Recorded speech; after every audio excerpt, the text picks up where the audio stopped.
नमस्ते जी। वैदिक राष्ट्र में आपका स्वागत है। आज का हमारा विषय है मनुष्य को ईश्वर और आत्मा के सत्य स्वरूप को जानना चाहिए। आज के इस लेख के लेखक हैं वैदिक विद्वान मनमोहन कुमार आर्य, देहरादून से। आगे बढ़ने से पहले आपको बता दें कि वैदिक राष्ट्र पर हम लगातार वेद के सिद्धांतों से जुड़े हुए विषय लेकर आते हैं, इसीलिए वेद प्रचार के इस अमूल्य कार्य में हमारा सहयोग करें और वैदिक राष्ट्र को लाइक करें, शेयर करें, सब्सक्राइब करें, बेल आइकन की घंटी को दबा दें। अपने कीमती सुझाव कमेंट करना ना भूलें। आइए विषय की ओर चलते हैं। मनुष्य एक ज्ञान प्राप्त करने में सक्षम प्राणी को कहते हैं। मनुष्य नाम मनुष्य के मननशील व सत्यासत्य का विवेक करने के कारण पड़ा है। वेदों में मनुष्य के लिए कहा गया है कि मनुर्भव अर्थात है मनुष्य तू मनुष्य बन। इसका अर्थ है कि परमात्मा ने सभी मनुष्यों को प्रेरणा की है कि तुम मननशील, सत्य और असत्य का विचार करने वाले, सत्य को जानकर उसको आचरण में लाने वाले बनो। जो मनुष्य ऐसा करते हैं वह भाग्यशील हैं और अपने मनुष्य के होने के कर्तव्य को पूर्ण करते हैं। बहुत से लोग ऐसे भी होते हैं जिन्होंने कुछ मौलिक प्रश्नों पर कभी भी विचार नहीं किया होता। ऐसे मौलिक प्रश्न अनेक हैं, परंतु कुछ मुख्य प्रश्न है कि हम कौन हैं, संसार किससे, कब और कैसे अस्तित्व में आया, हमारे कर्तव्य क्या हैं, इस जन्म से पहले हमारा अस्तित्व था या नहीं, मृत्यु के बाद हमारा आत्मा कहाँ रहता है या नहीं, मरने के बाद यदि जीवात्मा रहता है तो उसकी क्या गति और स्थिति होती है, मनुष्यों के जीवन में जो दुख आते हैं वह कैसे मुक्त हो सकता है इनसे, आत्मा और परमात्मा के परस्पर संबंध क्या है, आत्मा और परमात्मा सत्य स्वरूप तथा इनके गुण और कर्म स्वभाव क्या है। ऐसे अनेक प्रश्न हो सकते हैं जिनके सत्य उत्तर प्रत्येक मनुष्य को ज्ञात होने चाहिए, परंतु ऐसा देखने में आता है कि इन प्रश्नों के उत्तर तो हमारे बड़े बड़े आचार्य विद्वानों को भी नहीं पता, फिर सामान्य मनुष्य से इसकी अपेक्षा कैसे की जा सकती है।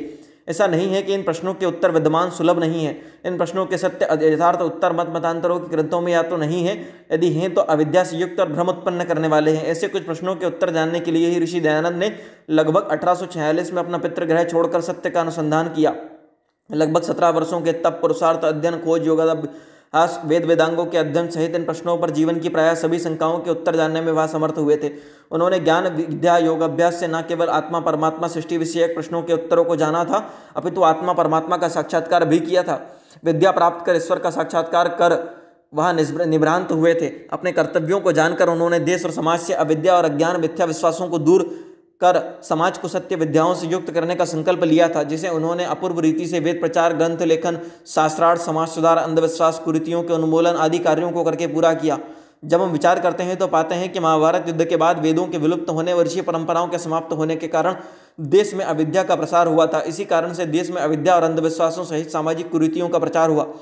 ऋषि दयानंद ने महाभारत युद्ध जो 5000 वर्ष पूर्व हुआ था, पहले ऐसे ऋषि उत्पन्न हुए जिन्होंने वेदों को प्राप्त कर अपनी विद्या से सत्य और अर्थों का प्रकाश और प्रचार किया। उनके इस कार्य से देश देशांतर के मनुष्य सामान्य और गूढ़ विषयों से संबंधित सबके जानने योग्य प्रश्नों और शंकाओं के समाधान प्राप्त कर सके। ऋषि दयानंद ने अविद्या को दूर करने के लिए सत्यार्थ प्रकाश नामक प्रमुख प्रतिनिधि ग्रंथ का प्रणयन किया। इस ग्रंथ से ही विद्या विश्व में विद्यमान समस्त अविद्या को दूर करने में सहायता मिली और विद्या के प्रचार में सहायता मिली। ऋषि दयानंद ने इस ग्रंथ को लिखने से पूर्व इसके बाद भी विदेश देशांतर में घूमकर वेदों और मौलिक ज्ञान का प्रचार किया। सभी लोगों व मताचार्यों की शंकाओं का समाधान किया। मूर्ति पूजा, अवतारवाद, फलित ज्योतिषी, मृतक श्राद्ध, सामाजिक भेदभाव, जन्मना ज्योतिवाद का जाति व्यवस्था है उसका विरोध किया। इनके वैदिक सत्य समाधान प्रस्तुत किए। ऋषि दयानंद ने सत्यार्थ प्रकाश के अतिरिक्त ऋग्वेद भाष्य भूमिका, ऋग्वेद आंशिक, यजुर्वेद संपूर्ण का वेद भाष्य सहित संस्कार विधि, पंचमहायज्ञ विधि, आर्याभिविनय, व्यवहार भानु, गोकर्णानिधि आदि अनेक ग्रंथों को लिखा। संस्कृत अध्यापन हेतु आर्ष व्याकरण के ग्रंथों का भी प्रणयन और प्रकाश किया ऋषि दयानंद ने। उनके विद्या गुरु स्वामी वृजानंद सरस्वती तथा उनके नहीं विलुप्त आर्ष व्याकरण अष्टाध्यायी महाभाष्य निरुक्त प्रणाली को पुनर्जीवित किया। आज भी इस आर्ष व्याकरण प्रणाली से आर्य समाज के गुरुकुलों में अध्यापन होता है, जिसके आवधिक सहस्त्रों विद्वान तैयार होते हैं और हुए हैं। ऋषि दयानंद के प्रचार व विद्या दूर कर विद्या का प्रकाश करने के परिणाम स्वरूप ऋषि की शिष्य परंपरा से हमें चारों वेदों के सहित अनेक आर्ष प्राचीन ग्रंथों के हिंदी भाष्य तथा सहस्त्रों की संख्या में आर्ष ग्रंथ के साहित्य प्राप्त हुए हैं। ऋषि दयानंद के शिष्यों ने हजारों की संख्या में ईश्वर की स्तुति, प्रार्थना आदि विषयों के भजनों और गीतों को लिखा। अनेक विषयों में गीता आदि लिखे हैं जिन्होंने आर्य समाज के अनुयायियों व इतर लोगों द्वारा गाया जाता है। ऋषि दयानंद ने देश व समाज को सच्ची ईश्वर उपासना की विधि भी सिखाई। इस हेतु उन्होंने पंचमहायज्ञ विधि लिखकर संध्या और देवयज्ञ अग्निहोत्र का देश देशांतर में प्रचार किया।